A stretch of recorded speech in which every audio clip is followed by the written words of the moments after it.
యోసేపునకు మరియకు ప్రదానం చేయబడ్డారు కాబట్టి ఆయన వాళ్ళు ఏకం కాకముందే గర్భం ధరించింది కాబట్టి అక్కడ మరి ఆయన కొంత ఆలోచన కలిగినప్పుడు ఆయన ఆమెను పక్క పెట్టాలనుకున్నాడు. కానీ ఇక్కడ జరిగిన విషయం ఏంటంటే ఆ సమయంలో 20 వచనం, అతడు ఈ సంగతులను గురించి ఆలోచించుకొంచుండగా ఇదిగో ప్రభుదూత స్వప్నమందు అతనికి ప్రత్యక్షమై, దావీదు కుమారుడైన యోసేపు, నీ భార్య అయిన మరియను చేర్చుకుంటకు భయపడకు, ఆమె గర్భము ధరించినది పరిశుద్ధాత్మ వలన కలిగినది,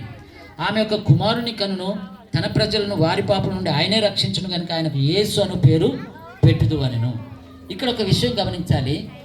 యోసేపుకు దేవదూత పరలోకం నుండి ప్రత్యక్షమై ఏమని చెప్తున్నదంటే, నీవు ఆమెను విడనాడకు, ఆమె ఏం తప్పు చేయలేదు, ఆమె పరిశుద్ధురాలు,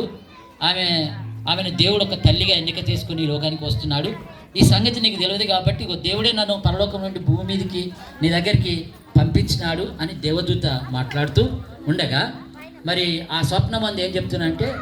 మరి ఒక కుమారుని కంటది, ఆమె ఒక కుమారుని కంటది, ఆ కుమారుడు పుట్టేది ఎందుకొరకు పుడుతున్నాడంటే తన ప్రజలను వారి పాపం నుండి ఆయనే రక్షించును గనక